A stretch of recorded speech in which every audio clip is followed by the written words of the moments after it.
Hello friends, हाय बंकू। तो लेके आया हूँ बहुत ही बढ़िया रोचक कहानी श्री कृष्ण और उनके बाल सखा सुदामा जी की रोचक कहानियाँ। तो सुनाता हूँ। हाँ, भगवान श्री कृष्ण के वैसे तो कई मित्र थे, जैसे मधुमंगल, सुबाहु, सुबल, भद्र, सुभद्र, मणिभद्र, भोज, तो कृष्ण, बरु, थप, सीमादा, ऐसे बहुत सारे देश थे। लेकिन उनमें से था एक सुदामा, वो इनका बहुत ही परम मित्र था। हाँ, वो बहुत ही खास था। तो जाने आओ सुने इन्हीं के बारे में कहानियाँ। तो शुरू करता हूँ। उज्जैन अवंतिका में स्थित ऋषि सांदीपन के आश्रम में बचपन में भगवान श्री कृष्ण और बलराम पलते थे। वहाँ उनके कई मित्रों में से एक थे सुदामा। सुदामा श्री कृष्ण के खास मित्र थे। वे एक गरीब ब्राह्मण के पुत्र थे। सुदामा और श्री कृष्ण आश्रम में भिक्षा मांगने और नगर में जाते थे। आश्रम से भिक्षा मांगने नगर में जाते थे। आश्रम में आकर भिक्षा गुरु माँ के चरणों में रखने के बाद ही भोजन करते थे। परंतु सुदामा को बहुत भूख लगती थी, तो वे चुपके से कई बार रास्ते में ही आधा भोजन चट कर जाते थे। हाँ, उनको भूख ज्यादा लगती थी, इसीलिए वो जल्दी खा जाते थे। तो एक बार की बात है, एक बार गुरु माँ ने सुदामा को चने देकर कहा कि इसमें से आधे चने श्री कृष्ण को दे देना और तुम दोनों जाकर जंगल से लकड़ी बीन लाओ। फिर दोनों जंगल में लकड़ी बीनने चले गए। वहाँ बहुत तेज बारिश होने लगी और तभी दोनों को, उन कृष्ण को और सुदामा को, एक शेर दिख गया। अरे वो देख के डर के कारण वो पेड़ पर चढ़ गए। पेड़ पर चढ़ जाते हैं तो सुदामा ऊपर चढ़ गए और श्री कृष्ण जी नीचे रह गए, मतलब पेड़ पे ही नीचे। फिर सुदामा अपने पल्लू से चने निकाल कर खाने लगता है। चने खाने की आवाज सुनकर श्री कृष्ण कहते हैं, अरे ये कट कट की आवाज कैसी आ रही है? कुछ खा रहे हो क्या सुदामा? तो सुदामा कहता, नहीं, ये तो सर्दी के मारे मेरे दांत कटकटा रहे हैं। यह सुनकर श्री कृष्ण कहते हैं, अच्छा बहुत सर्दी लग रही है क्या? सुदामा कहता है, हाँ। यह सुनकर श्री कृष्ण कहते हैं कि मुझे भी सर्दी लग रही है। सुना है कि कुछ खाने से शरीर में गर्मी आ जाती है, तो लाओ वो चने जो गुरु माता ने दिए थे, दोनों बांट कर खा लेते हैं। यह सुनकर सुदामा कहता है, चने कहाँ है? वो तो पेड़ पर चलते समय ही पल्लू से नीचे कीचड़ में गिर गए थे। हाँ, यह सुनकर श्री कृष्ण समझ जाते हैं और कहते हैं, ओह यह तो बहुत बुरा हुआ। यह सुनकर नीचे की डाल पर बैठे भगवान श्री कृष्ण अपने चमत्कार से हाथों में चने ले आते हैं और ऊपर चढ़कर सुदामा को देकर कहते हैं कि पेड़ पर फल तो नहीं, लेकिन मेरे पास ये चने हैं। सुदामा कहते हैं, यह तुम्हारे पास कहाँ से आए? तब कृष्ण कहते हैं कि वाह, मुझे भूख कम लगती है ना। कृष्ण जी कहते हैं, मुझे भूख कम लगती है। जब पिछली बार गुरु माता ने जो चने दिए थे, हाँ, वह अब तक मेरी अंती में बने हुए थे, मान रखे थे उन्होंने अपनी अंगूठ में। हाँ, ले लो, अब जल्दी से खा लो। या सुनकर सुदामा कहता, नहीं, मैं इसे नहीं ले सकता। तब श्री कृष्ण पूछते हैं, क्यों नहीं ले सकते? सुदामा रोते हुए कहता है, क्योंकि मैं शिकारी काली नहीं हूँ और मैं तुम्हारे मित्र का मित्रता का भी अधिकारी नहीं हूँ। मैंने तुम्हें धोखा दिया है कृष्ण, मुझे क्षमा कर दो। कृष्ण कहते हैं अरे जिसे मित्र कहते हैं उसे क्षमा मांगकर उसे लज्जित ना करो मित्र। इसी प्रकार एक बार श्री कृष्ण सुदामा को वचन देते हैं कि मित्र जब भी तुम संकट में खुद को पाए तो मुझे याद करना, मैं आप अपनी मित्रता जरूर निभाऊंगा। तो बेचारे सुदामा जी शर्मिंदा हो गए कि कृष्ण को चने देने लगे, वो चुप्पे चुप्पे खा रहे थे।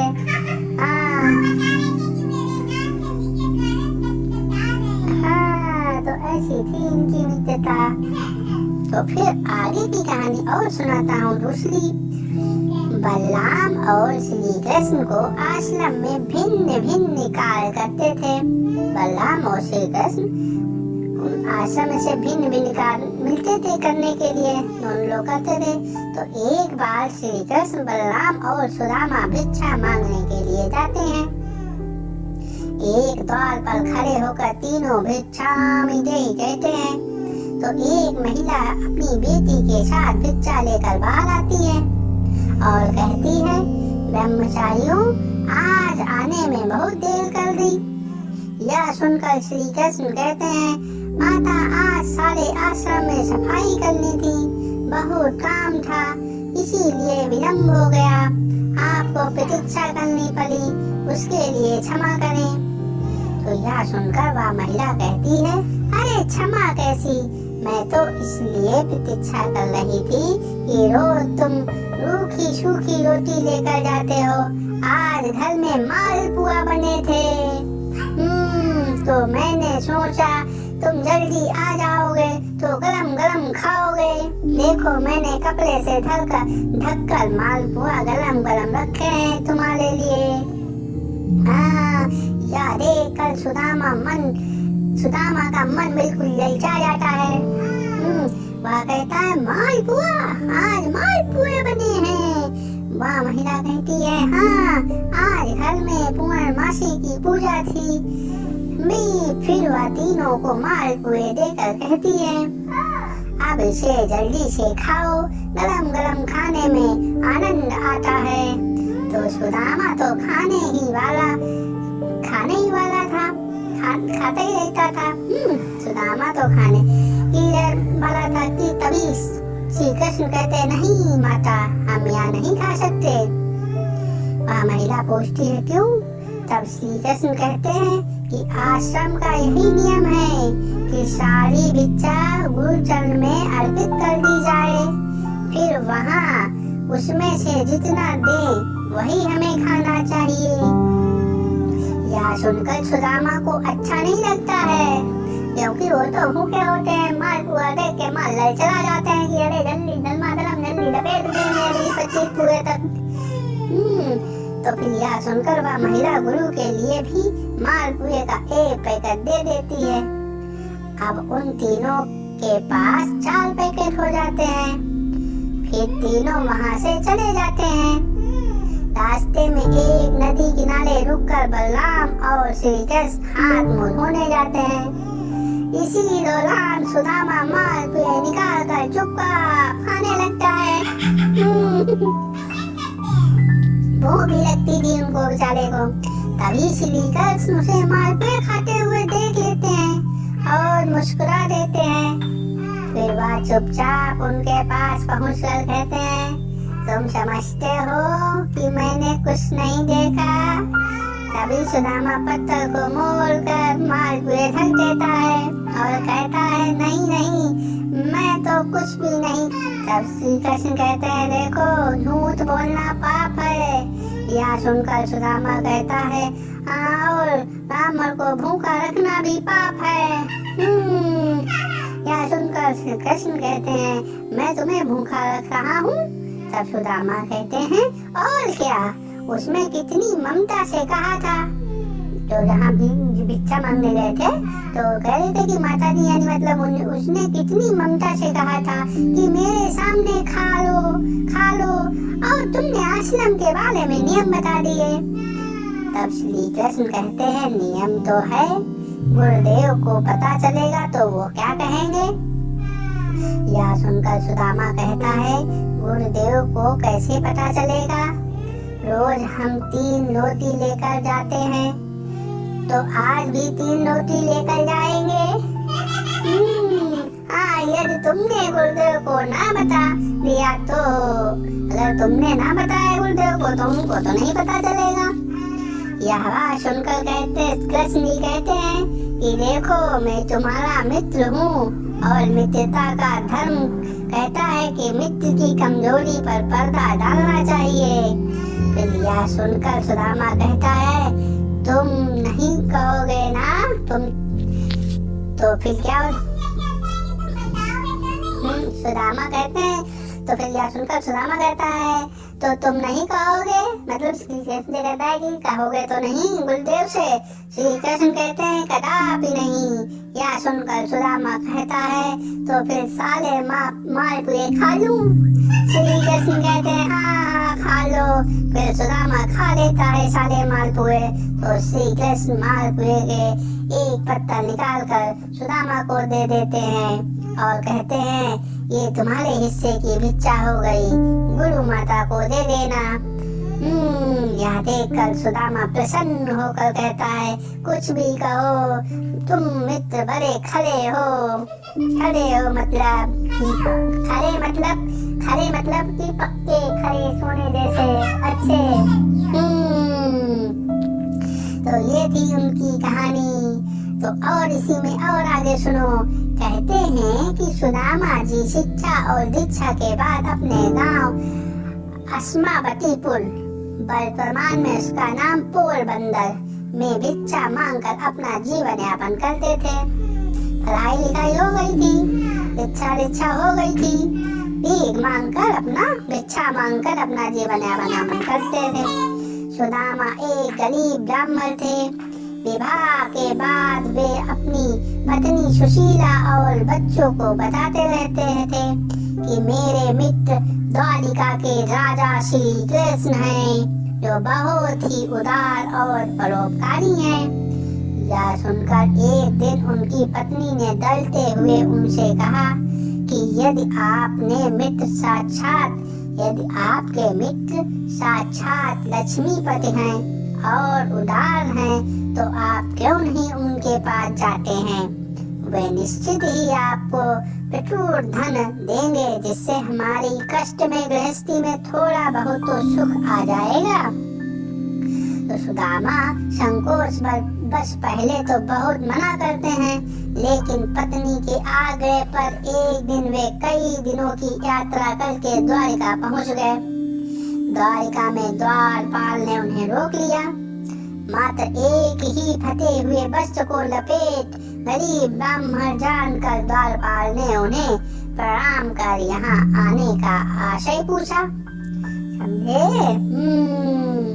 तब सुदामा ने द्वारपाल को बताया कि मैं श्री कृष्ण का मित्र हूँ। तो द्वारपाल को आश्चर्य हुआ। फिर भी उसने नियमानुसार सुदामा जी को वहीं ठहरने को कहा और खुद महल में गया और श्री कृष्ण से कहा, हे प्रभु, कोई फटेहार दीन और दुर्बल ब्राह्मण आपसे मिलना चाहता है। आपको अपना मित्र बताकर अपना नाम सुदामा बतलाता है। तो फिर क्या होता है? द्वारपाल के मुख से सुदामा का नाम सुनकर प्रभु शुद्ध बुद्ध खोकर नंगे पैर ही द्वार की ओर दौड़ पड़े। उन्होंने सुदामा को देखते ही अपने हृदय से लगा लिया और प्रभु की आंखों से आंसू निकल पड़े। वे सुदामा को आदर पूर्वक अपने महल ले गए। महल में ले जाकर उन्हें सुंदर से आस पर बिठाया और लुक्मी संग उनके पैर धोए। फिर क्या होता है?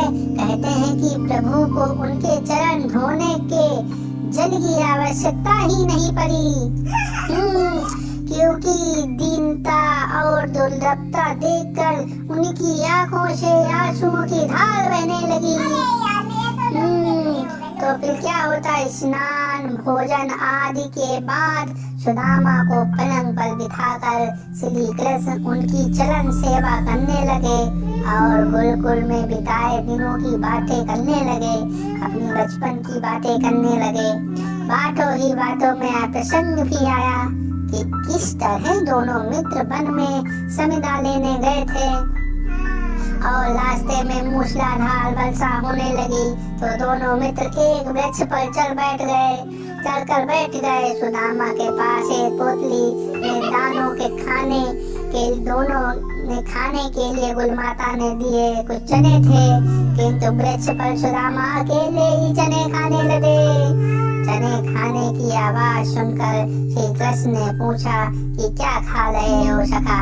सुदामा ने यह सोचकर झूठ बोल दिया, कुछ चने कृष्ण को भी देने पड़ेंगे। उन्होंने कहा, कुछ खा नहीं रहा हूँ, या तो ठंड के मारे मेरे दांत कड़कड़ा रहे हैं। इस प्रसंग के दौरान ही श्री कृष्ण ने पूछा, भाभी ने मेरे लिए कुछ तो भेजा होगा। तो सुदामा संकोच बस एक पोतली छुपा रहे थे। भगवान मन में हंसते हैं फिर कि उस दिन चने छुपाए थे और आज तंदुल छिपा रहा है।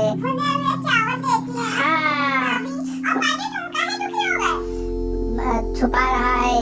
फिर भगवान ने सोचा कि जो मुझे कुछ नहीं देता मैं भी उसे कुछ नहीं देता, लेकिन मेरा भक्त है तो अब इससे छीनना ही पड़ेगा। मेरा मित्र है तब इससे छीनना ही पड़ेगा। तो फिर क्या होता है, तब उन्होंने तंदूल की पोतली छीन ली और सुदामा के प्रारब्ध कर्मों को छीन करने हैं तो तंदूल को बेहद चाव से खाया था। फिर सुदामा ने अपने परिवार आदि के बारे में बताया, लेकिन अपनी दलितता के बारे में कुछ नहीं बताया कि हमारे यहाँ इतनी गरीबी है, हम लोग इतना परेशान हैं, लेकिन ये सब कुछ नहीं बताया। तो अंत में प्रभु ने सुदामा को सुंदर शैया पर सुलाया। बहुत ही दुख भरी कहानी थी ये।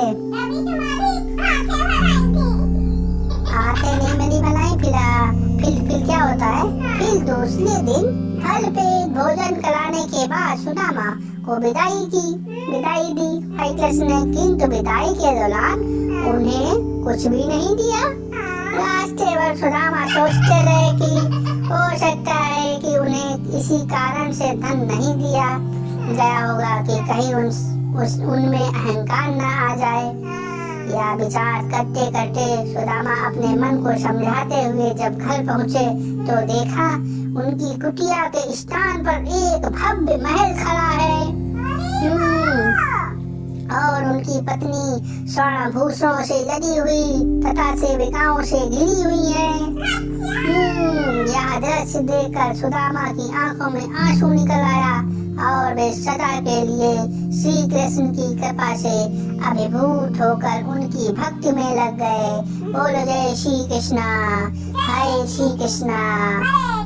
तो ये थी सुदामा और श्री कृष्ण की मित्रता की कहानी। कैसी लगी तुम्हें पांडु और तुम्हें बंकु? मुझे तो बहुत अच्छी लगी। तो तुझे पूछता हूँ, कैसी लगी तुझे ये कहानी बंटू? मुझे तो ये कहानी बहुत अच्छी लगी। इसमें मुझे दोस्ती की बहुत अच्छी बातें याद आई और बहुत ही बढ़िया लग रहा था और सुदामा बहुत ही अच्छे लग रहे थे। हाँ, तो ये रहते थे। तो ये थी बचपन से और उनको राज मिल गया।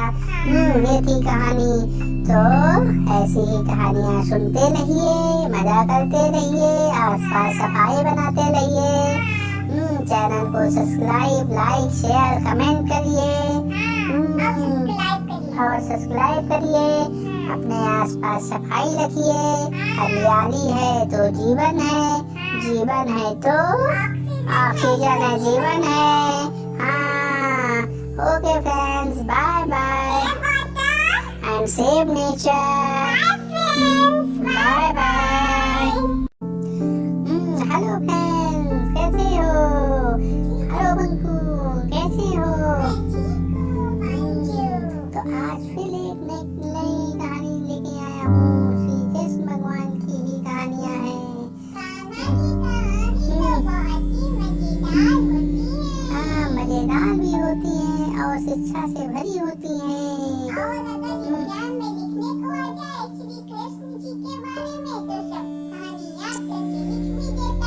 अच्छा,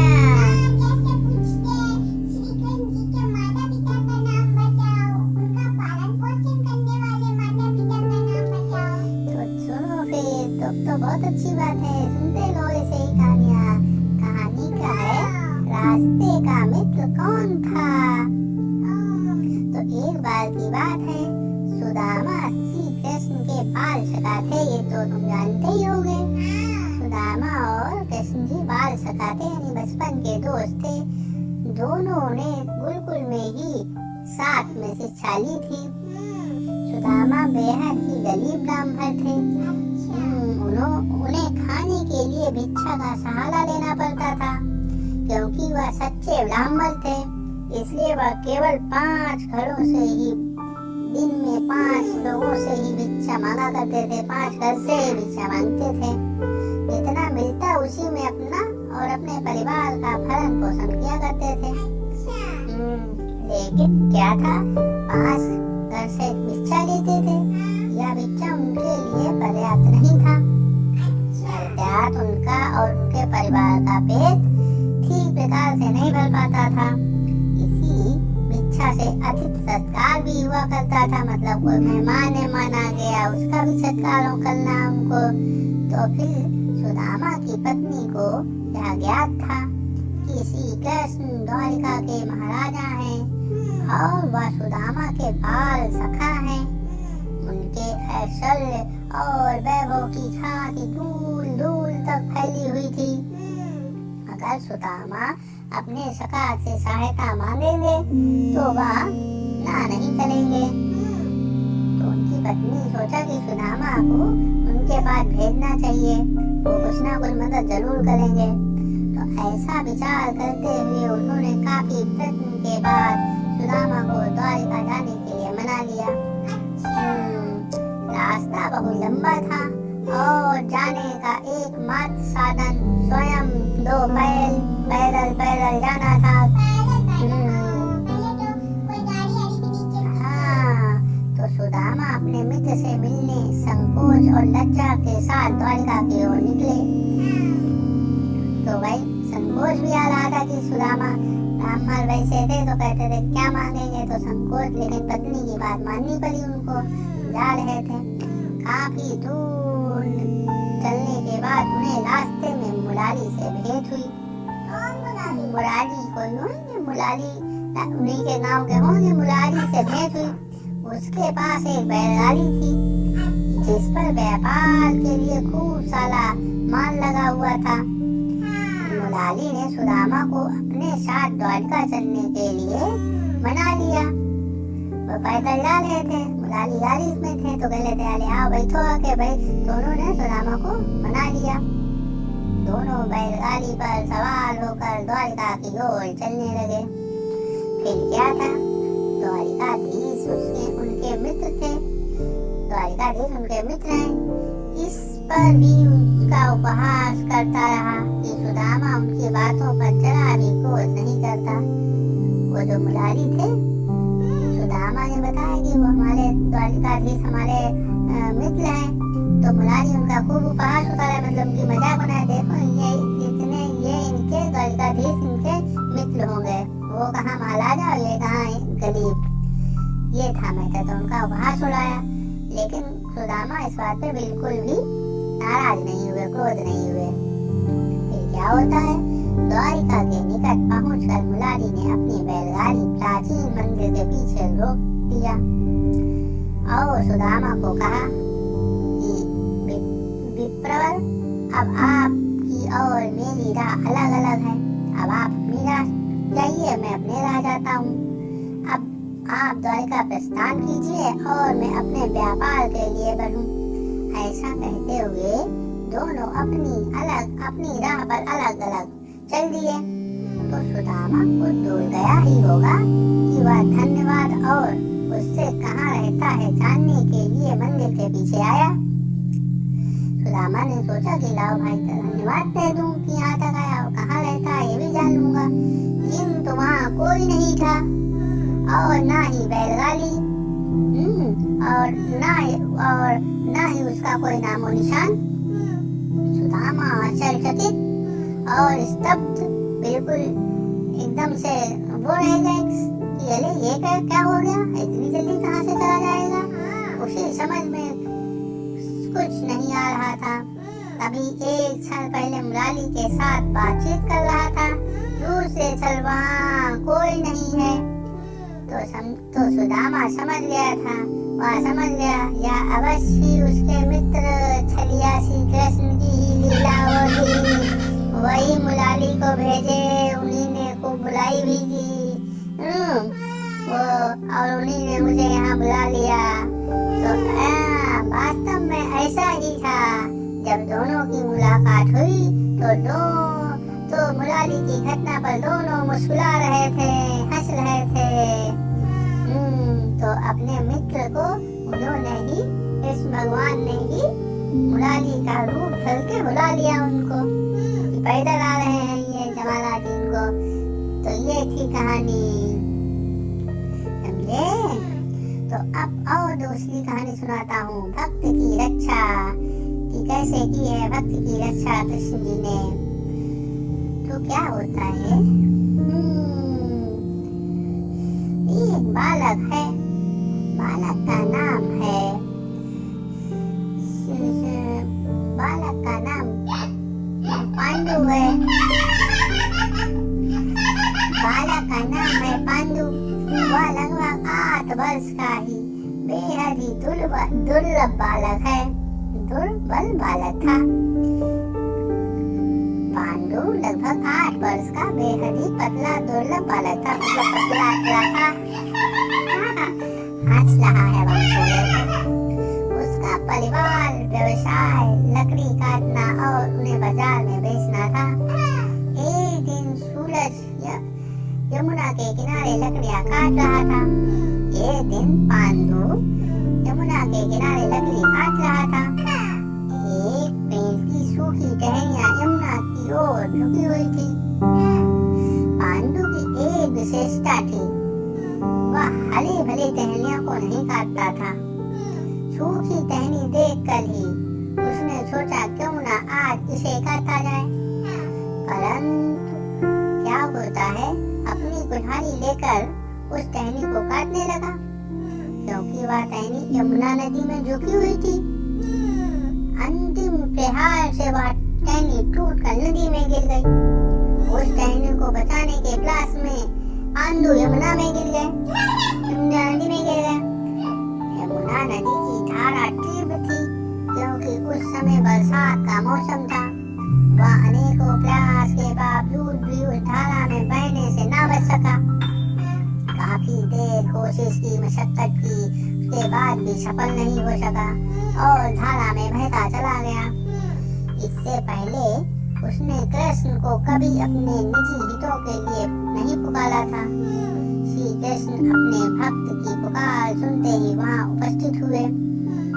उन्होंने फिर क्या हुआ, कृष्ण जी का नाम लेने लगे, बचा लो हमें, बचा लो कृष्ण जी, बचा लो। तो फिर श्री कृष्ण अपने भक्त की पुकार सुनते वहाँ उपस्थित हुए। श्री कृष्ण ने देखा पांडु बेहोश और अचेत अवस्था में है, तो उन्होंने पांडु को किनारे सुनकर आराम से लिटाल दिया। नदी से निकाल लाए, आराम से बाहर निकाल दिया। फिर पांडु को यह एहसास था कि उसे किसी ने बीच नदी से उठाकर किनारे पर लाया और उसकी देख रेख की है। तो नींद खुला तो वहाँ कोई मौजूद नहीं था। उसने अपने पास मोल पंख देखा तो वो जान गया कि उसके प्रभु उसकी रक्षा के लिए आए थे। वह सकुशल बच गया। हाँ, तो ऐसे ही थी ये कहानी। अब आगे कहानी सुनाता हूँ। कृष्ण बन गए रखवाले।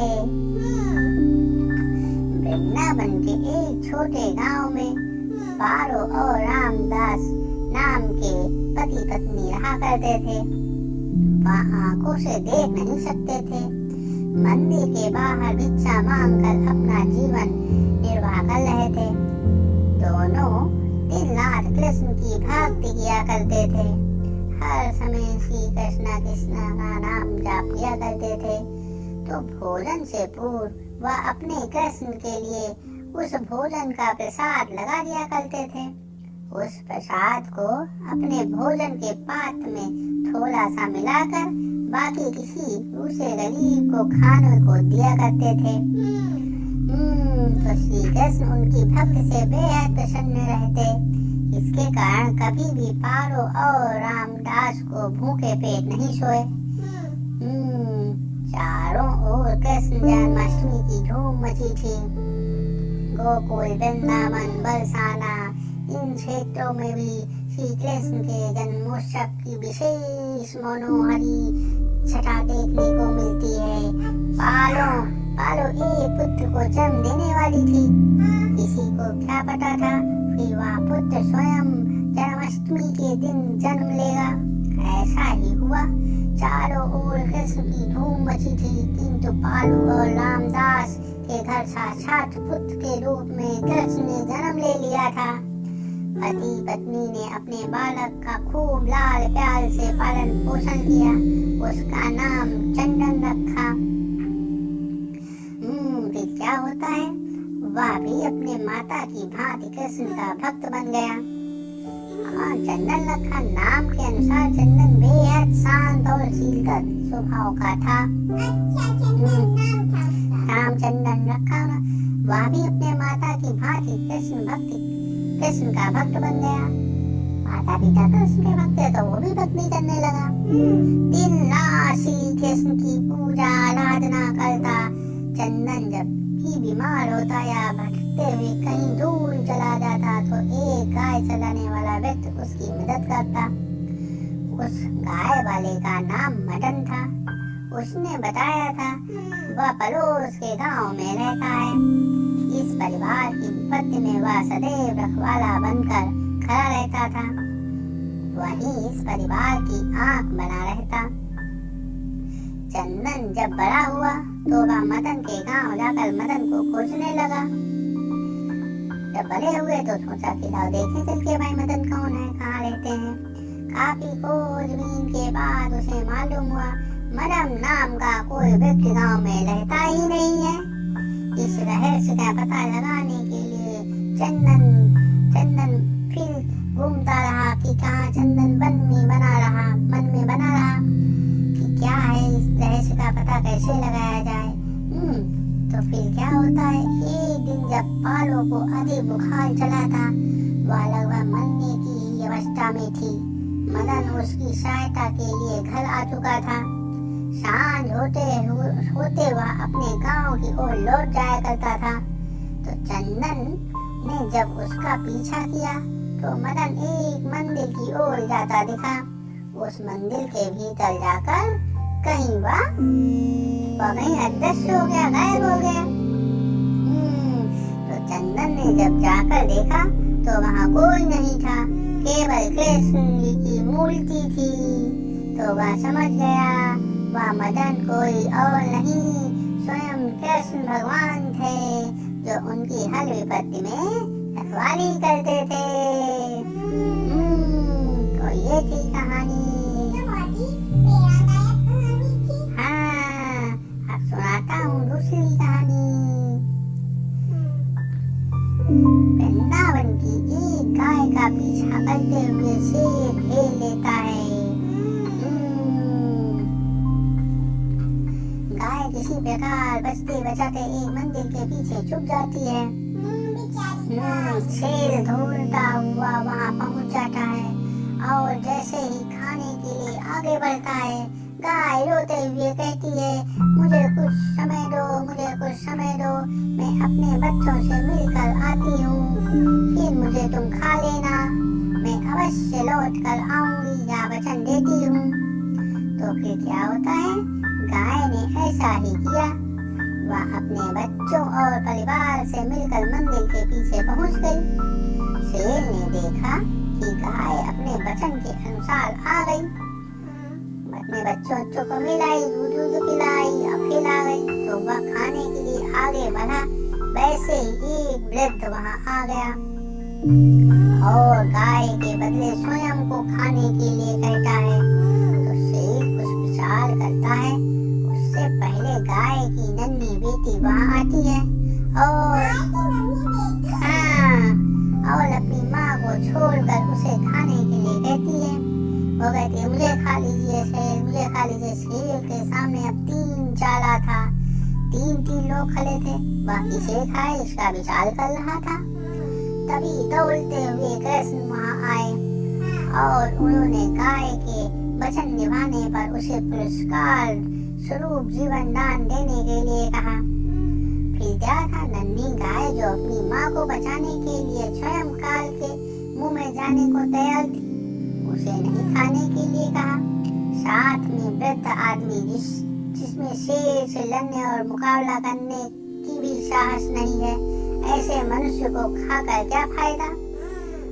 तो श्री कृष्ण के वचन सुनकर शेर वहाँ से चला जाता है। समझे, ऐसी थी ये कहानी। एक और सुनो। तो कृष्ण जी रोज अपनी गैया को चलाने के लिए जाया करते थे। ये एक दूसरी कहानी है, वो दूसरी कहानी थी। अब ये आगे नई कहानी है, भगवान कृष्ण की बचपन की कहानियाँ सुनते रहिए। तो कृष्ण जी रोज अपनी गैया को चलाने के लिए जाया करते थे। एक समय जब भीषण गर्मी पड़ रही थी, उस समय घास भी हरे भरे नहीं थे, सभी सूख चुके थे। गाय उदास बैठी हुई प्रार्थना कर रही थी, काश हरी भरी घास खाने को मिलती तो पेट भर जाता। कृष्ण अपने भक्त की प्रार्थना अवश्य सुनते हैं। वह मन ही मन अपने गाय की प्रार्थना को सुन रहे थे। उन्होंने बांसुरी की एक ऐसी धुन छेड़ी कि आस पास सभी खेत पेड़ पौधे हरे भरे हो गए। खेतों में हरी घास की चादर बिछ गई, पेड़ों पर नए नए फल उग गए। गाय आनंदित हो उठी, खूब भरपेट खाना खाया, खूब घास खाई, खूब खाया। समझे? हाँ, तो ये थी कहानी श्री कृष्ण की। तो श्री कृष्ण जो विष्णु जी के अवतार माने गए हैं, वह पृथ्वी पर एक सामान्य मनुष्य की भांति अपनी क्रियाकलापों से मनुष्य का मान बढ़ाने के लिए आए थे। उन्होंने इसी रूप में बलि से बलि असुरी शक्ति का नाश किया और साधारण मनुष्यों को अभय दान दिया। साथ ही उन्होंने बाल लीलाओं के माध्यम से नैतिक शिक्षा भी प्रदान की। सभी को एकजुट रहकर किसी भी कठिन परिस्थिति का सामना करने का साहस भी दिया। तो ये थी कृष्ण भगवान की कहानियाँ। कैसी लगी ये कहानियाँ?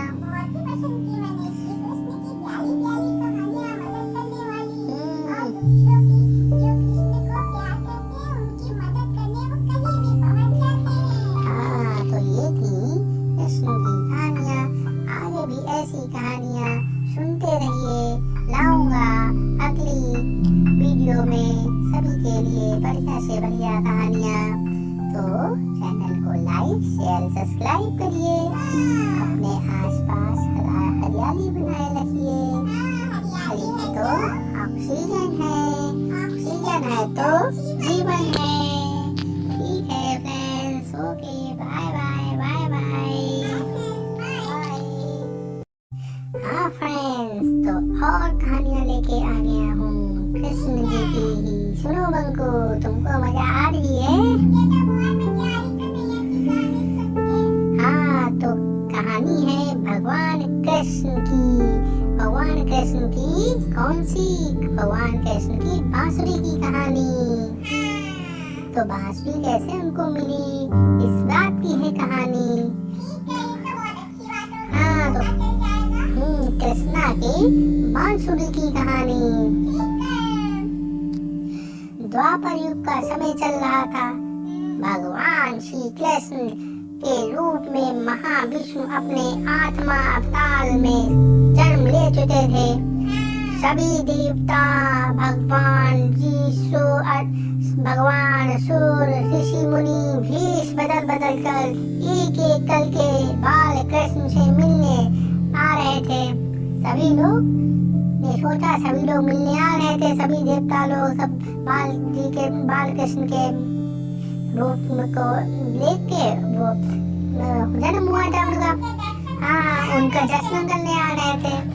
तो फिर क्या होता है, वह देख भगवान शिव के मन में भी अपने प्रिय प्रभु से मिलने की इच्छा उत्पन्न हुई। हाँ, पर वह सोच रुके हुए थे कि बाल कृष्ण के लिए उपहार के रूप में क्या दिया जाए, जिसे वह हमेशा अपने पास रखे। तब शिव जी को याद आया कि उनके पास एक महान ऋषि दधीच की ब्रज की अस्थि यानी हड्डी रखी हुई है। ऋषि दधीच व ऋषि है जिन्होंने राक्षस एवं असुरों के संहार के लिए अपनी आत्मा त्याग कर दी थी। अपना आत्मा त्याग कर अपनी ब्रज की हड्डियां देवताओं को दान दी थी, जिससे ऋषि विश्वकर्मा ने कुछ हथियार बनाए थे।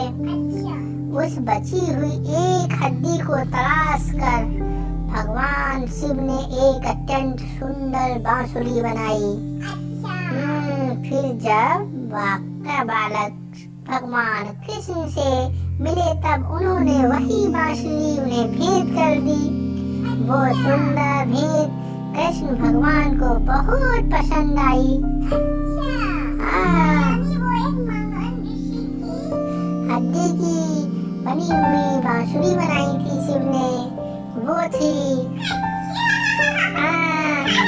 शिव और वो थे। तुम हड्डी से घिन ना रहे हो क्या?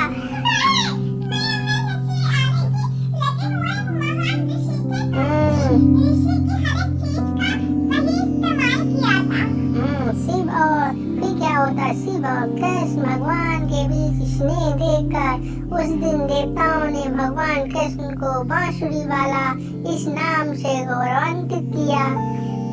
उसी बांसुरी को कृष्ण भगवान के अपने अवतार काल के अधिकतम समय हमेशा अपने पास रखा। तो यह थी कृष्ण की बांसुरी की कहानी। अब सुनाता हूँ भगवान श्री कृष्ण के सिर दर्द की कहानी। उनका भी सर दर्द होने लगा। तो द्वापर युग में घटित कृष्ण और राधा की कहानियाँ कौन नहीं जानता।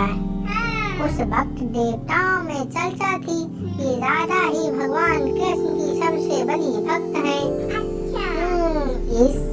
इस बात से एक व्यक्ति सहमत नहीं थे। वह थे जाने पहचाने मुनि जी नारद मुनि। वो इस बात से बिल्कुल सहमत नहीं थे नारद मुनि जी। तो क्या होता है, वह अपने आप को ही भगवान कृष्ण का सबसे बड़ा भक्त मानते थे।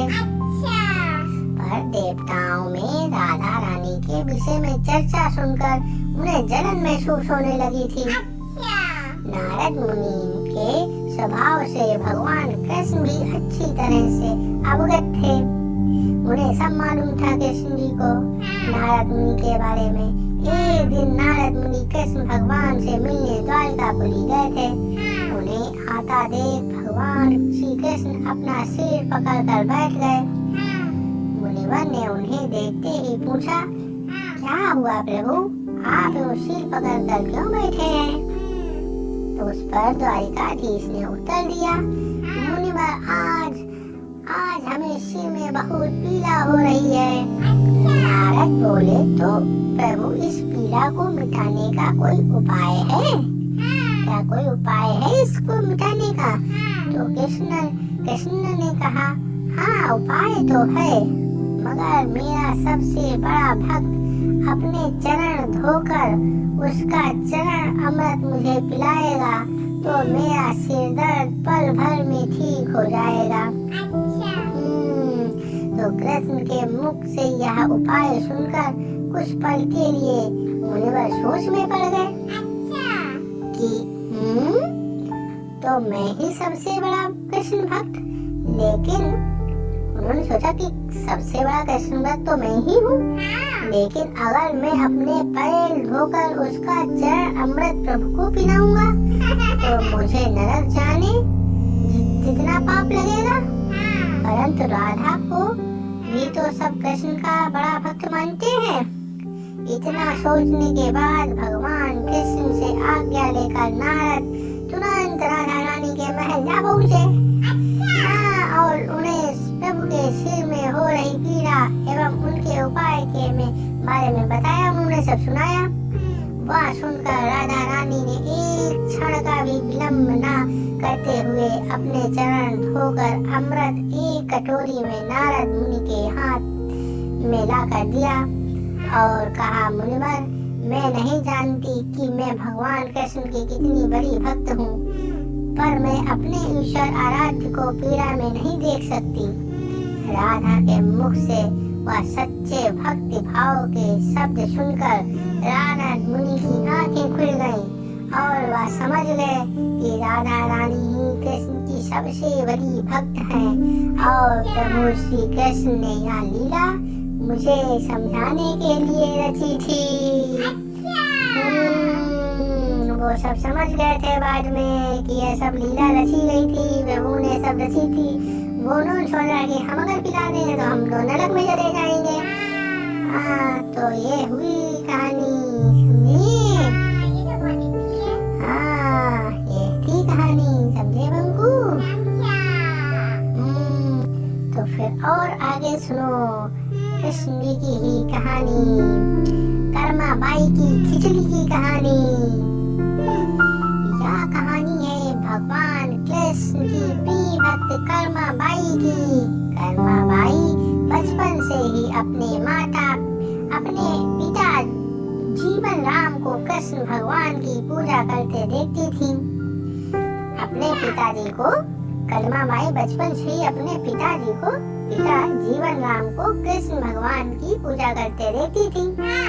वह कभी भी कृष्ण भगवान भोग लगाए बिना भोजन ग्रहण नहीं करते थे। मतलब भगवान को पहले कृष्ण जी को भोग लगाते थे, फिर भोजन ग्रहण करते थे। जब कर्मा बाई 13 साल की थी तब एक दिन जीवन राम को तीर्थ पुष्कर स्नान के लिए जाने की इच्छा हुई। साथ में उनकी पत्नी ने भी पुष्कर स्नान की इच्छा प्रकट की। जीवन राम अपनी बेटी को भी ले जाना चाहते थे, लेकिन दुविधा यह थी कि अगर वह सब घर बाहर चले जाएंगे, सभी लोग घर के बाहर गए, तो श्री भगवान कृष्ण को भोग कौन लगाएगा। तब जीवन राम ने एक नित्य कर्म की जिम्मेदारी कर्मा बाई को सौंपी और कहा कि देखो बेटी कर्मा, सुबह भगवान कृष्ण को भोग लगाने के पश्चात ही तुम भोजन ग्रहण करना। कर्मा ने भी अपने पिताजी को हाँ में हामी भर दी। उनकी हाँ में हामी भर दी। कहा ठीक है पिताजी। तो अगले दिन सुबह कर्मा बाई ने उठकर सबसे पहले गुड़ और घी डाल के बाजरे का खिचड़ा बनाया और भगवान कृष्ण की मूर्ति के सामने रख दिया। फिर क्या होता है और बोली, भगवान मैंने आपका भोग रख दिया है, आपको जब भूख लगे तब खा लेना। तब तक मैं घर के काम पूरे कर लेती हूँ। इतना कहकर कर्मा अपने घर के कामों में जुट गई। काम करते करते बीच में आकर देखने पर जब कर्मा को ज्ञात हुआ कि भगवान ने अभी तक खिचड़ा नहीं खाया, तब उसे संदेह हुआ कि शायद खिचड़ी में घी और गुड़ कम है, इसीलिए भगवान कृष्ण भोजन ग्रहण नहीं कर रहे हैं। और वो छोटी भी थी 13 साल की, तो उन्हें लगा कि लगता है इसमें भाई स्वाद की कमी होगी, थोड़ा घी गुड़ इसमें डाला जाए। तभी फिर क्या किया कर्मा बाई ने, तो खिचड़ा जो बना था उसमें थोड़ा गुड़ और दूध फिर घी मिलाया और फिर मूर्ति के सामने बैठ गई। अब वो बोली, भगवान मेरे पिता जब खिलाते हैं तब तो आप खा लेते हैं, तो अब क्यों नहीं खा रहे हैं? और अभी तो पिताजी बाहर गए हैं, उन्हें आने में बहुत दिन लगेंगे, तब तक आपको भोग लगाने की जिम्मेदारी मुझे दी गई है। हाँ, इसीलिए जब तक आप भोजन नहीं खाएंगे मैं भी कुछ नहीं खाऊंगी। इस तरह जिद पर अली नन्ही कलमा की प्यारी बातों से भगवान कृष्ण का सिंहासन डोल गया और डोलने लगे। फिर मूर्ति में से आवाज आई, बेटी कर्मा, तुमने पर्दा तो किया ही नहीं, तो मैं भोजन कैसे ग्रहण करूं? हाँ, तब कर्मा भाई ने मूर्ति के आगे अपनी चुन्नी का पर्दा किया। कुछ ही समय में कृष्ण मूर्ति के सामने रखी खिचड़ी की थाली खाली हो गई।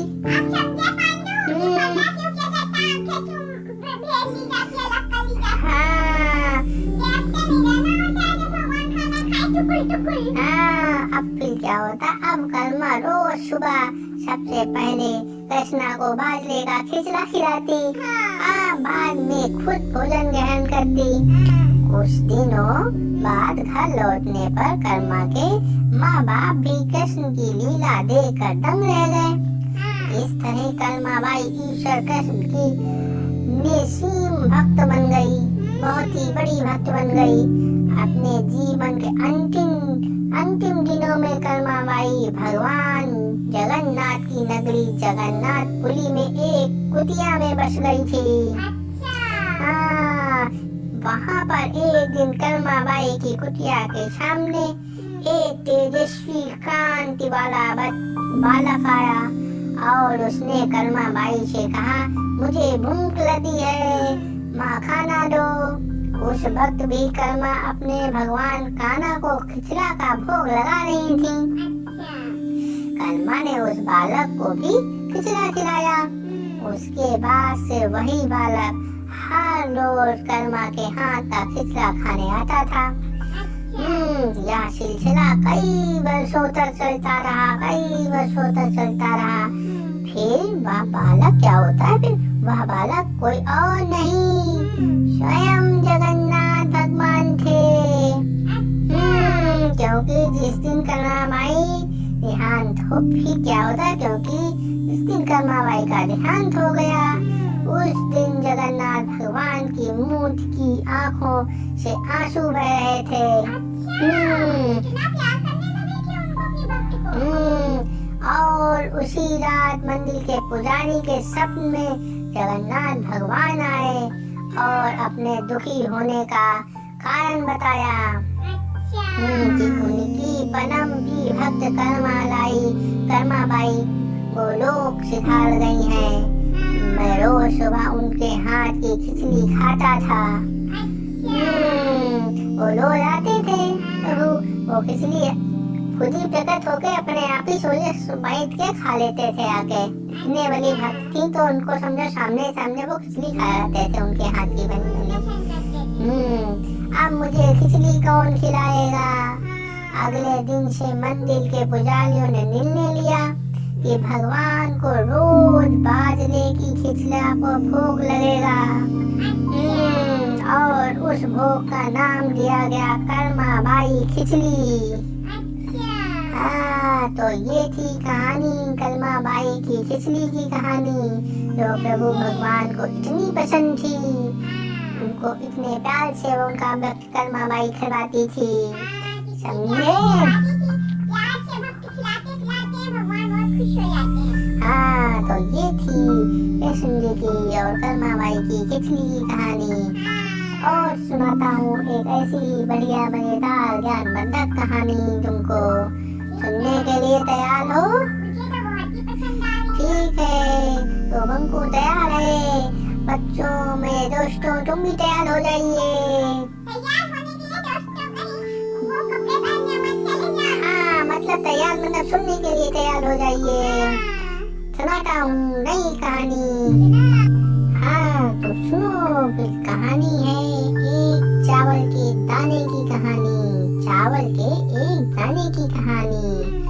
सुनो पांडु, सुनो, सुनाने जा रहा है पांडु तुम्हारा दोस्त बंकु, सुनो सुनता हूँ चावल के एक दाने की कहानी। हाँ तो फ्रेंड्स सुनो, द्वापर युग में पांडव वनवासी का जीवन जी रहे थे। पांडव थे वो वनवासी का जीवन जी रहे थे और महाकपटी दुर्योधन हस्तिनापुर में एक राजविलासी जीवन जी रहा था। मतलब दुर्योधन था वो राजा का जीवन जी रहा था। एक दिन महर्षि दुर्वासा अपने शिष्यों के साथ हस्तिनापुर अतिथि बनकर पधारे।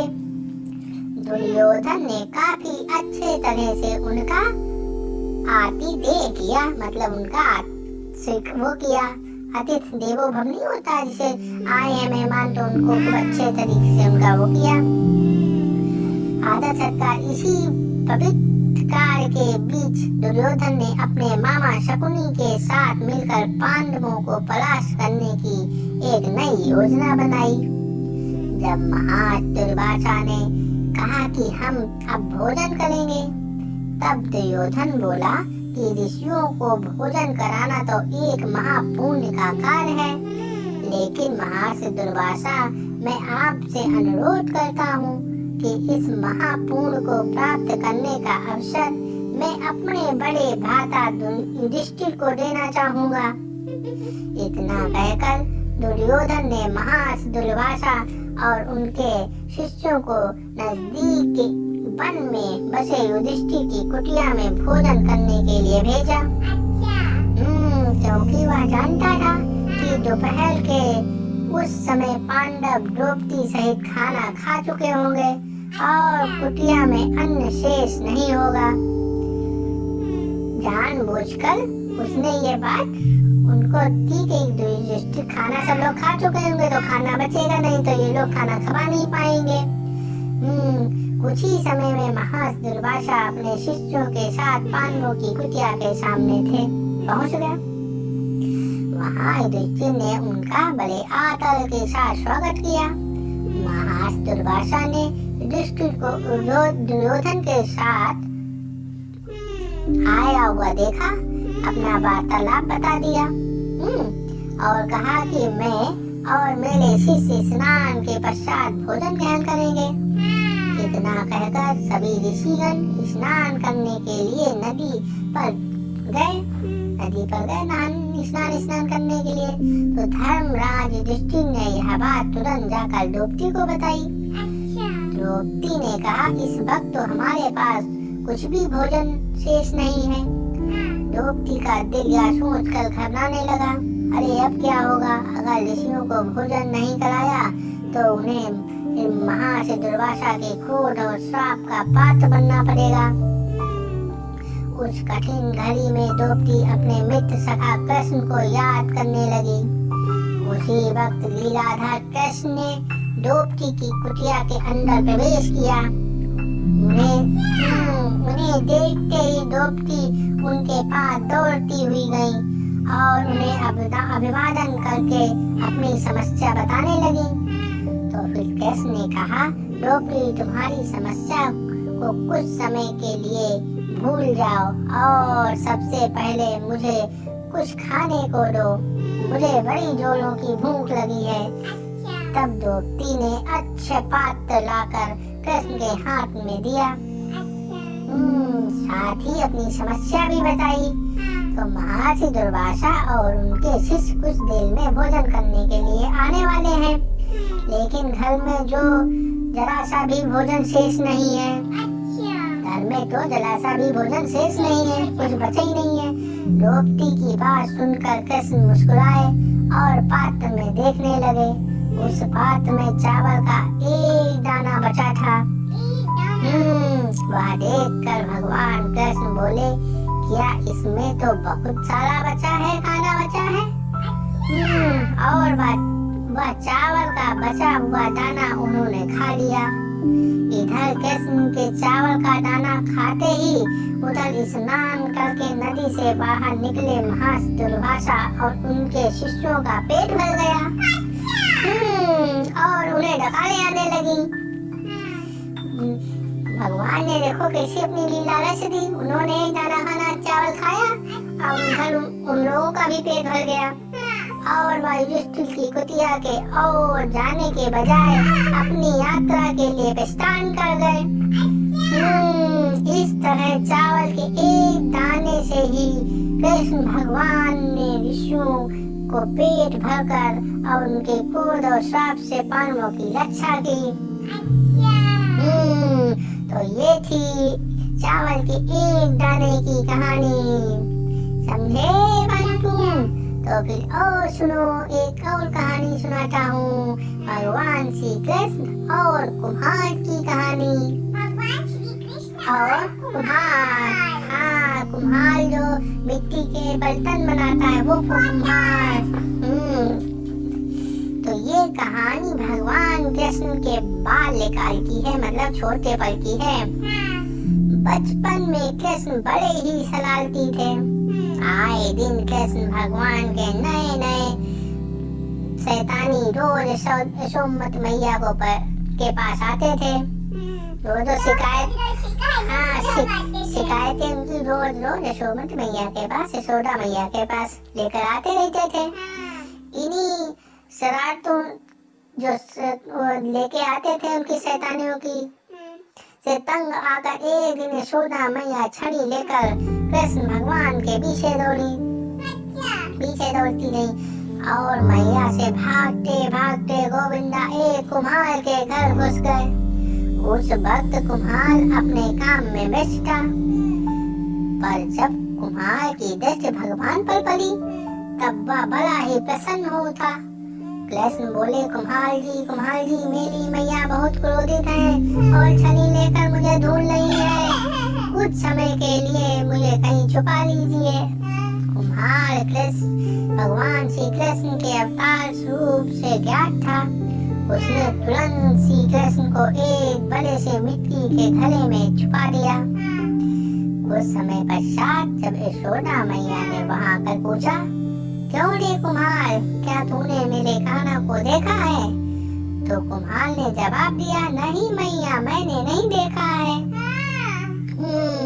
कुम्हार और यशोदा मैया के बीच हो रहा संवाद भगवान श्री कृष्ण गौर से सुन रहे थे, बैठे मटकी के अंदर सुन रहे थे सब लोग। फिर जब माता यशोदा वहाँ से चली गई तब कान्हा बोले, कुम्हार जी मेरी माता चली गई। माता, हाँ तो बोले कुमार जी मेरी माता यदि चली गई हो तो मुझे इस घड़े से बाहर निकालिए। कुम्हार बोला, ऐसे नहीं भगवान, पहले आपको मुझे वचन देना होगा कि आप मुझे 84 लाख योनियों के बंधन से मुक्त करेंगे, मुक्त कर देंगे। कुम्हार की आवाज सुनकर कान्हा जी मुस्कुराए और बोले, ठीक कुमार, मैं वचन देता हूँ कि मैं तुम्हें 84 लाख योनियों के बंधन से मुक्त कर दूंगा। अब तो मुझे बाहर निकालो, अंदर बैठा हूँ भाई, बाहर तो निकालो। तो कुम्हार बोला, मुझे अकेले को नहीं महाप्रभु, मेरे पूरे परिवार को भी 84 लाख योनियों के बंधन से मुक्त करने का वचन दीजिए, तो ही मैं आपको घड़े से बाहर निकालूंगा। इस पर फिर क्या हुआ कि कृष्ण बोले, ठीक है भैया, मैं उन्हें भी 84 लाख योनियों के बंधन से मुक्त करने का वचन देता हूँ, अब तो बाहर निकाल दो। अब कुम्हार बोला, बस प्रभु जी एक विनती और है, उसे पूरा करने का वचन देते हैं तो मैं आपको घड़े से बाहर निकाल लूंगा।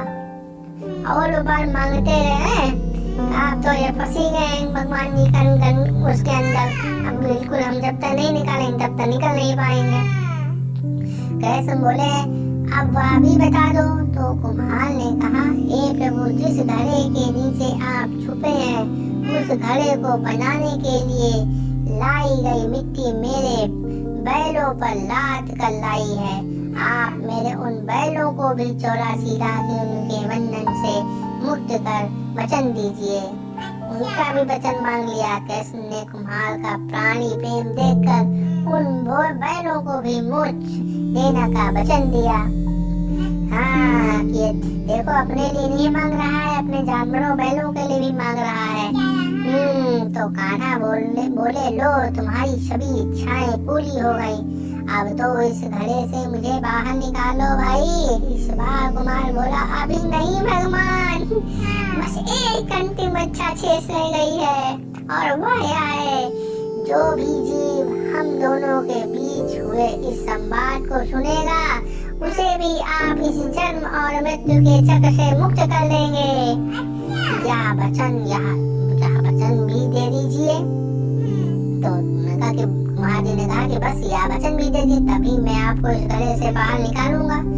कुम्हार की सच्ची प्रेम भावना देखकर कृष्ण भगवान अति प्रसन्न हुए और उन्होंने कुम्हार को तथास्तु कह दिया। फिर जाकर कुम्हार ने बालकृष्ण को घड़े से बाहर निकाला। उनको साष्टांग प्रणाम करके उनके चरण धोए और वह चरण अमृत का प्रसाद करके अपने पूरे घर में उनका छिड़काव किया। अंत में कुम्हार प्रभु कृष्ण के गले लगकर इतना रोया कि उनमें ही विलीन हो गया। ये थी कृष्ण जी की कहानियाँ। तो कैसी लगी मेरे दोस्त, मेरे फ्रेंड्स, कैसी लगी कहानियाँ कमेंट्स करके बताइए। और बंकू जी आपको कैसी लगी कहानियाँ कृष्ण जी की, तो आप अभी बता दीजिए मुझे कि आप मेरे साथी बैठे हैं। कैसी लगी कहानी?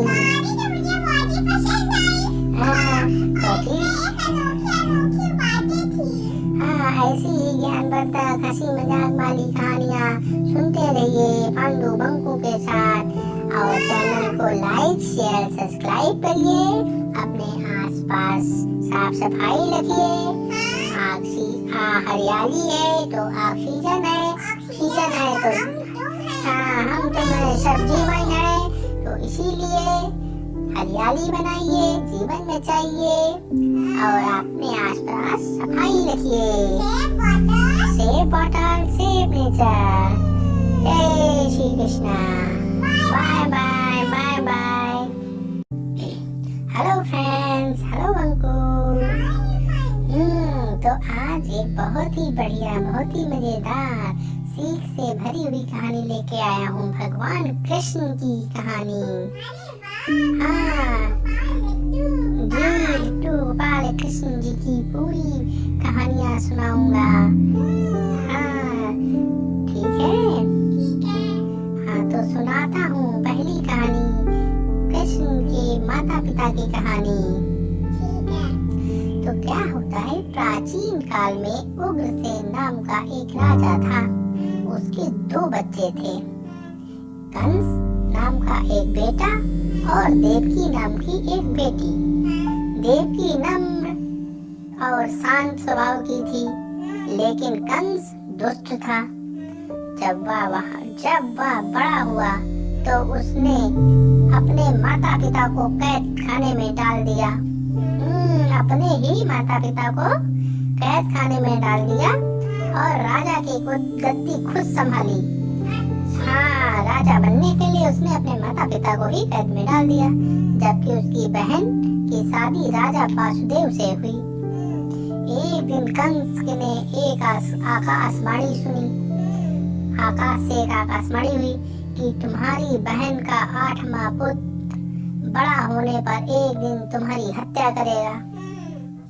इससे दुष्ट कंस डर के मारे अंदर तक हिल गया और वह अपनी बहन को मारना चाहता था। लेकिन वासुदेव ने देवकी को जिंदा रखने का आग्रह किया और कंस द्वारा देवकी के 8वें पुत्र को मारने के लिए सहमत हुए। कंस ने अपनी ही बहन और उसके पति को कैद कर लिया। उनको भी जेल में डाल दिया।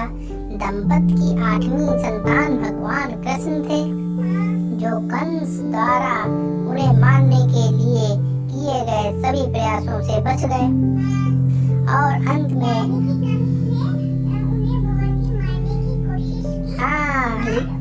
लेकिन कृष्ण जी बच गए। और अंत में उन्होंने अपने दुष्ट मामा को परास्त कर दिया। तो उन्होंने उनको मारने की बहुत कोशिश की, लेकिन वो बच गए। हाँ, तो हमें इससे क्या सीख मिलती है? यदि आप बुरे हैं और आपके बुरे इरादे हैं तो आपको अपने पापों की सजा जरूर मिलेगी। हमेशा सकारात्मक रहें और दूसरों का भला करने के बारे में सोचें। अब सुनाता हूँ दूसरी कहानी, भगवान कृष्ण का जन्म। देवकी और वासुदेव उनके भाई कंस द्वारा कैद किए गए थे। हर बार जब देवकी एक बच्चे को जन्म देती, कंस खुद आ जाता और अपने हाथों से बच्चे को मार देता था। देवकी के सातवें बेटे का गर्भपात हुआ, लेकिन वह रहस्यमयी तरीके से वृंदावन की रानी रोहिणी के गर्भ में स्थानांतरित हो गया, जो कृष्ण के भाई बलराम के रूप में दुनिया में आए। उनके 8वें पुत्र का जन्म आधी रात को जेल के भीतर हुआ। यह भगवान कृष्ण थे। उस विशेष दिन को जन्माष्टमी के रूप में मनाया जाता है। हाँ, अगर क्या सीख मिलती है? अगर कुछ अच्छा होना है तो वह होकर रहेगा। अच्छाई हमेशा बुराई पर हावी होती है। अब दूसरी और सुनो, वासुदेव ने कृष्ण के जीवन को कैसे बचाया। तो क्या होता है, कृष्ण का जन्म विष्णु के रूप में हुआ था, भगवान विष्णु के रूप में हुआ था, और उनके माता पिता ने प्रार्थना की थी कि वह एक साधारण बच्चे में बदल जाएं, ताकि वे उसे कंस से छिपा सके। प्रभु ने अपने पिता को उन्हें वृंदावन ले जाने और एक नवजात बच्ची के साथ अदला बदली करने की सलाह दी। फिर जादुई रूप से कैद खाने के पहरेदार सो गए और सभी ताले जंजीरें अपने आप खुल गईं। वासुदेव छोटे कृष्ण को लेकर वृंदावन के लिए रवाना हो गए। जब वह यमुना नदी के तट पर पहुँचे तो उन्होंने देखा कि नदी में बाल आई हुई थी। अपने सिर पर छोटे काना करिया को रखे हुए, जैसे ही वासुदेव ने नदी को पार करने का प्रयास किया और पानी ने जैसे ही कृष्ण के पैर की अंगूठे को छुआ, यहाँ पर भी रहस्यमय तरीके से नदी का पानी पीछे हट गया।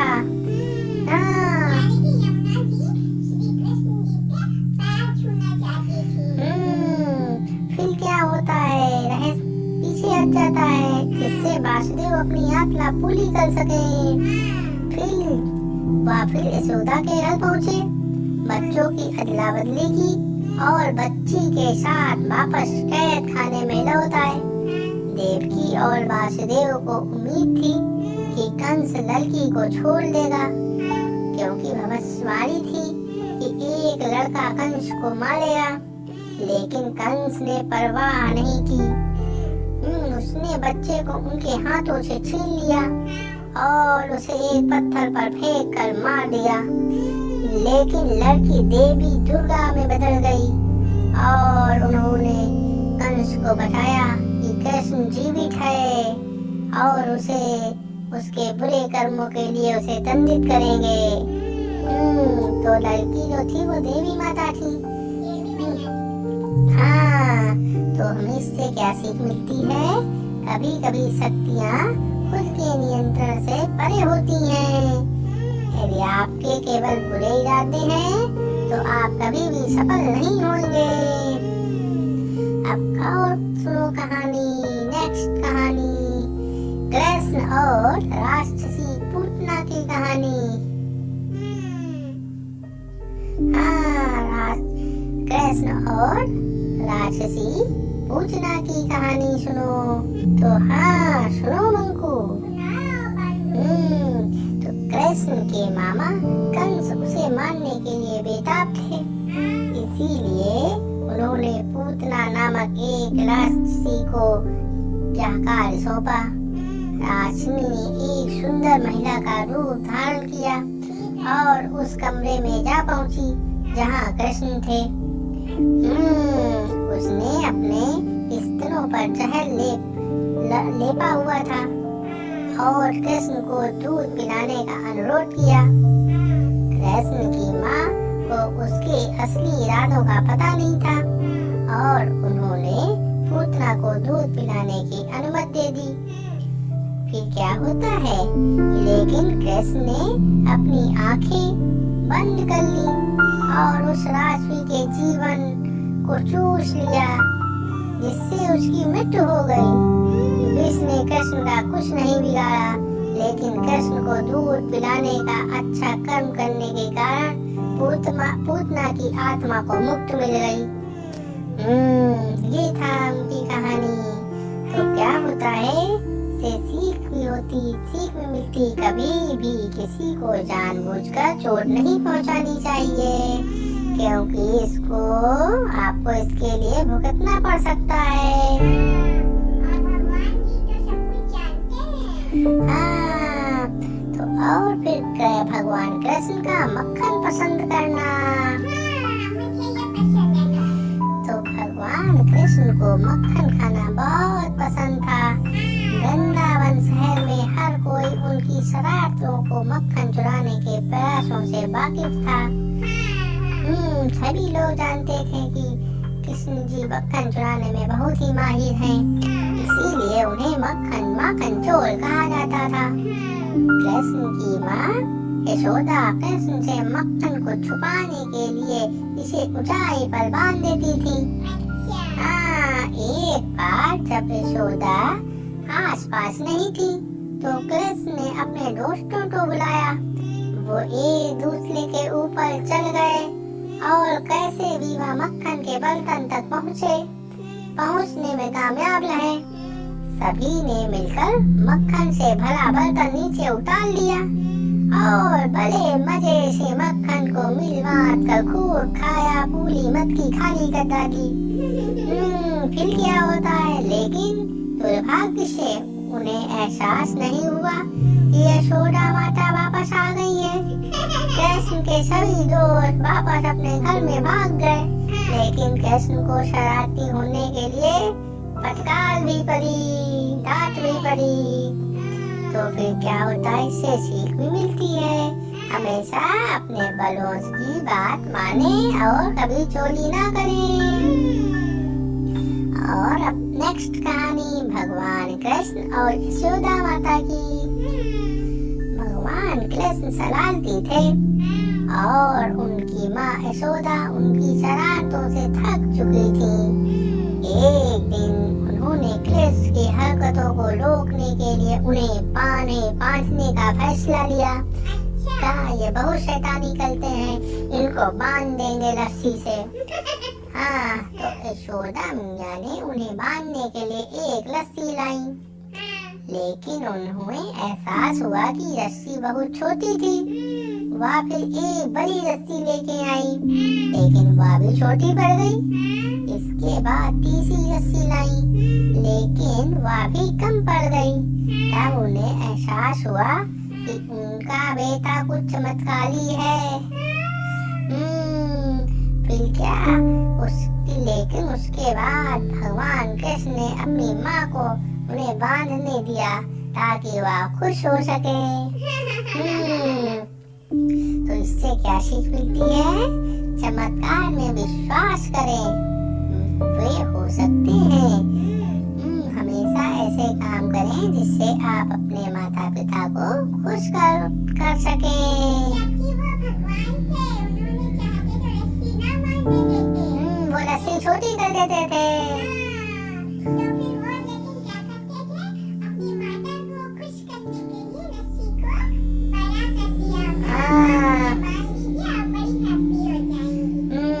तो फिर अगली कहानी है कृष्ण मिट्टी खाते हुए।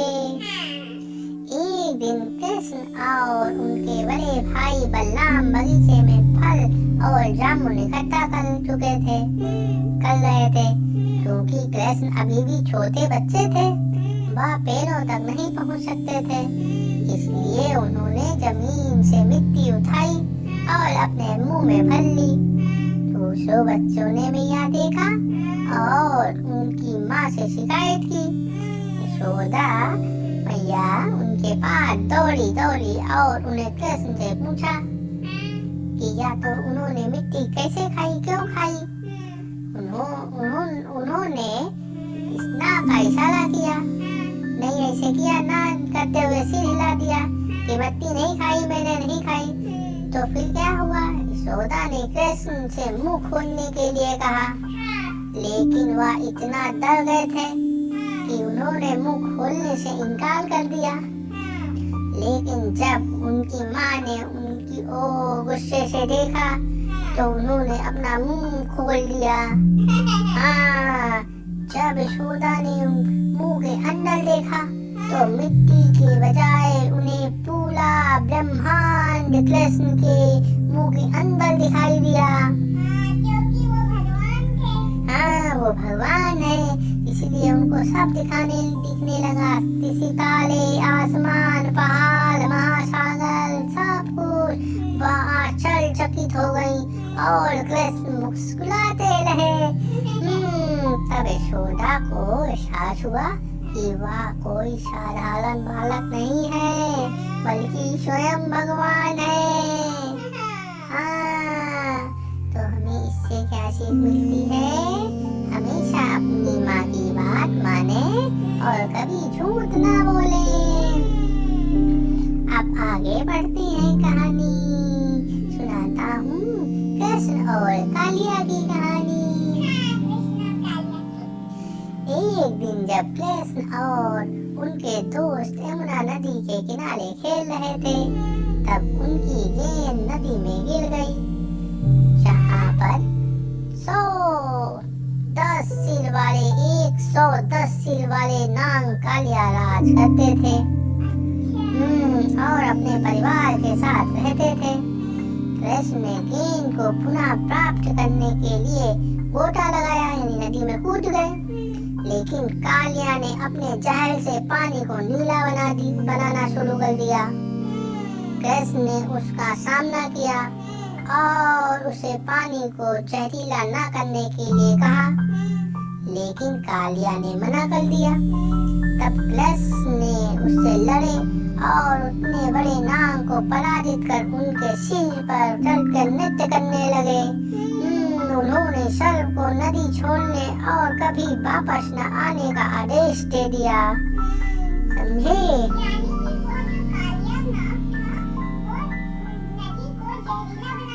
हाँ, और वहीं पे रहते थे, वो किसी को पानी लेने नहीं देता था।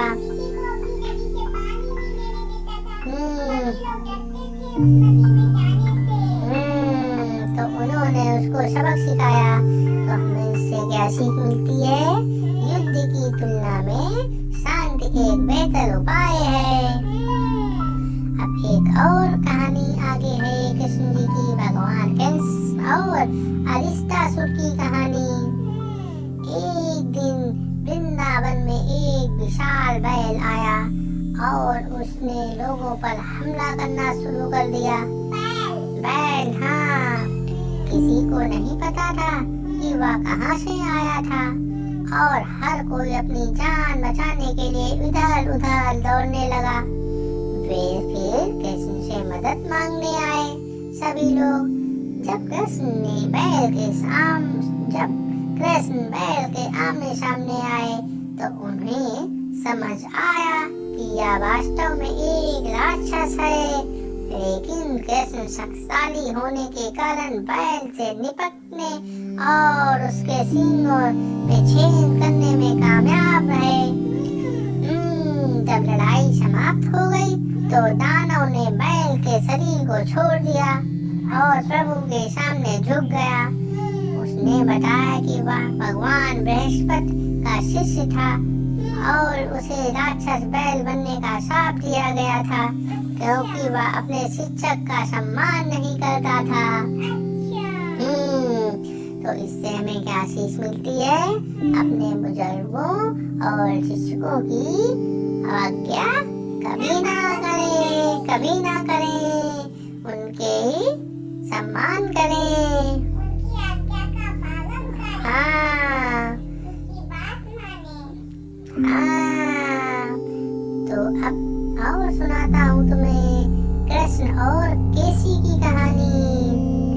जब कृष्ण ने दानव बैल अलिष्टासुर को पराजित किया तो नारद नामक एक ऋषि कंस के पास गए और उन्होंने बताया कि कृष्ण वासुदेव और देवकी से पैदा हुए 8वें पुत्र हैं। हाँ, नारद जी हर जगह पहुंच जाते थे ये सब बताने करने के लिए, लड़ाई चलाते रहते थे। और यह दैव निर्दिष्ट था कि वे कंस को मारेंगे, जिससे कंस को गुस्सा आया और उसने कृष्ण को मारने के लिए लंबे बालों वाले घोड़े केशी को बुलाया। तो उसने उस घोड़े को बुलवाया। अश्वराक्षस कृष्ण को मारने की उम्मीद से वृंदावन के लोगों को डराने लगा, लेकिन कृष्ण उससे डरे नहीं। उन्होंने केसी को एक लड़ाई के लिए चुनौती दी और अपनी कोहनी से केसी के सभी दांत तोड़ डाले। कृष्ण ने जब राक्षस घोड़े का गला दबाकर उसे मृत्यु के घाट उतार दिया और उसके बाद कृष्ण को एक नया नाम दिया गया, केशव, जिसने केसी को मार दिया था।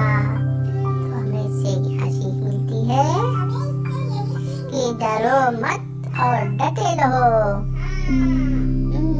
तो अब अगली कहानी सुनो भगवान कृष्ण और भगवान ब्रह्मा जी की। भगवान ब्रह्मा ने एक बार कृष्ण पर एक चाल चलने का फैसला किया। उन्होंने कृष्ण के सभी दोस्तों से कहा कि वे गायों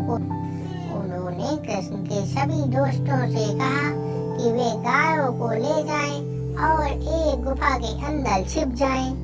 जब कृष्ण को कोई नहीं मिला तो उन्होंने अपने सभी मित्र के अवतार ले लिए और वृंदावन लौट आए।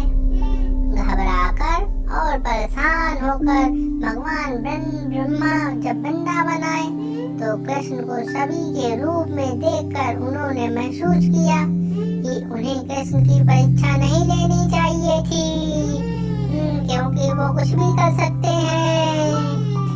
तो इससे हमको सीख मिलती है, आपको हमेशा अपने दोस्तों की मदद करनी चाहिए। अब आगे है भगवान कृष्ण और पहाड़ी। भगवान इंद्र बारिश के देवता हैं और इसीलिए सभी लोग समय पर वर्षा के लिए उनकी पूजा करते थे। लेकिन एक वर्ष भगवान कृष्ण ने सुझाव दिया कि ग्रामीणों को गोवर्धन पहाड़ी की पूजा करनी चाहिए। इससे भगवान इंद्र बहुत क्रोधित हो गए। इसीलिए उन्होंने वृंदावन में तूफान उठा दिया। सब तरफ खूब बारिश कर दी, आंधी पानी बारिश कर दी, सब पूरा डूबा जा रहा था वृंदावन। लेकिन कृष्ण ने गोवर्धन पहाड़ी को एक उंगली पर उठाकर लोगों की रक्षा की। इससे भगवान इंद्र को अपनी गलती का एहसास हुआ और उन्होंने कृष्ण से तूफान के लिए माफी मांगी। समझे? तो इससे हमें क्या सीख मिलती है? क्रोध में कभी भी कठोर निर्णय ना लें, वे कभी फलदायी नहीं होते हैं। अब आगे की कहानी है कृष्ण और कामधेनु की। एक दिन कामधेनु नामक एक गाय भगवान कृष्ण के पास पहुंची। कामधेनु ने कृष्ण से कहा कि वह देवलोक नामक स्थान से आई है, जो स्वर्ग का राज्य है। जो स्वर्ग का राज्य है वहाँ से वो आई है। उसने कहा कि वह कृष्ण का राज्याभिषेक करना चाहती है। गाय ने स्वर्ग के पवित्र जल से भगवान को स्नान कराया और सभी प्राणियों की रक्षा के लिए उन्हें धन्यवाद भी दिया। उसके बाद भगवान इंद्र एवं ऐरावत के साथ प्रकट हुए और घोषणा की कि कृष्ण को गोविंदा के नाम से जाना जाएगा, जिसका अर्थ है पूरी दुनिया के इंद्र। तो इससे हमें सीख मिलती है सभी का सम्मान करना चाहिए, मनुष्य और जानवर दोनों का। तो आगे ही सुनो और इसी में कहानी और सुनो, कृष्ण और अघासुर की कहानी। हाँ, राक्षस की कहानी। एक दिन जब कृष्ण अपने दोस्तों के साथ खेल रहे थे, वे एक पर्वत की गुफा में जा पहुंचे। उन्हें पता नहीं था कि यह गुफा लाक्षी पूतना के भाई दानव अघासुर का घर था। वो अघासुर का घर था। अघासुर ने कृष्ण और उनके दोस्तों को मारने के लिए एक विशालकाय सांप का रूप ले लिया। कृष्ण और उसके मित्रों को यह नहीं पता था कि अघासुर ने गुफा के प्रवेश द्वार के बराबर अपना मुंह खोल दिया है, ताकि वे सब अंदर चले जाएं और वह उन्हें खा सके। कृष्ण ने महसूस किया कि कुछ तो गलत है और उन्होंने खुद गुफा में प्रवेश करने का फैसला किया। यह सोचकर कि कृष्ण का अंत हो जाएगा, सभी राक्षस खुश हो गए और देवता परेशान हो गए। लेकिन गंधर्वों ने कृष्ण से विनती की, जो अब जब सब कुछ नहीं समझ चुके, कुछ नहीं समझ पा रहे थे, फिर क्या हुआ? विनती पर कृष्ण अपना आकार तब तक बड़ा करते गए जब तक उन्होंने दानव सांप को मौत के घाट नहीं उतार दिया।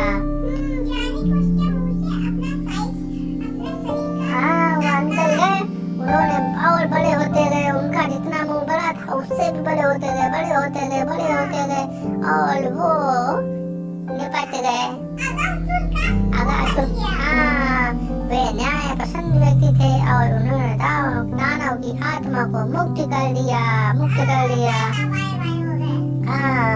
तो इससे क्या सीख मिलती है? हमेशा उनकी बात सुने जो आपको अच्छी सलाह देता है। अब आगे है कृष्ण द्वारा कंस की मृत्यु। जब कृष्ण ने कंस द्वारा भेजे गए सभी राक्षसों और राक्षसियों को हरा दिया तो कंस चिंतित हो गया। उसने कृष्ण और उनके भाई बलराम को मथुरा वापस आने के लिए अपने नौकर अक्रूर को भेजा। उन्होंने अपने दो सबसे ताकतवर पहलवानों के साथ कुश्ती में लड़कों को चुनौती देने की साजिश रची। मतलब वही और बलराम को कहा कि पहलवानों से लड़वाएंगे, वो इनको मार देंगे। तो कृष्ण और बलराम ने चुनौती स्वीकार की और अपने विरोधियों को आसानी से हरा दिया और उन्हें मार डाला। यह सब देखकर कंस ने अपना आपा खो दिया और अपने सैनिकों को उन्हें राज्य से निकालने और वासुदेव व उग्रसेना को भी मार डालने का आदेश दे दिया। यह सुनकर कृष्ण कंस पर टूट पड़े और कंस के मुकुट को गिरा दिया और उसके बाल पकड़कर घसीटते हुए कुश्ती के अखाड़े तक ले आए।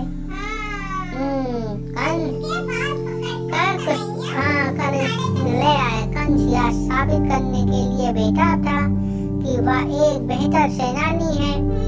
उसने कृष्ण से लड़ने की चुनौती स्वीकार कर ली। कृष्ण ने उसे एक जोर से मुक्का मारा और कंस की मृत्यु हो गई। एक ही मुक्के में वो निपट गए। यह देखकर कृष्ण के 8 भाइयों ने उन पर हमला किया, लेकिन बलराम ने अकेले ही अपनी गदा से उन सभी को मार डाला। कृष्ण तब अपने जन्म देने वाले माता पिता देवकी और वासुदेव से मिले। समझे?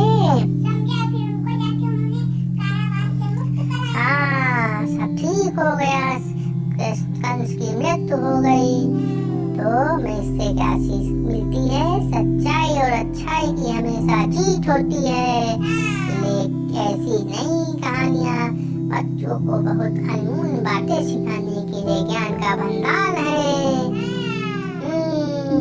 तो ऐसी हाँ, ऐसे ही कहानियाँ सुनते रहिए आंधू और वंकू के साथ, मजेदार। ठीक है, okay friends, bye bye bye bye. Channel को लाइक करिए, सब्सक्राइब करिए और शेयर करिए। अपने आप और कमेंट भी लिखिए। अपने आसपास सफाई बनाए रखिए। हरियाली है तो ऑक्सीजन है, ऑक्सीजन है तो जीवन है। Okay friends.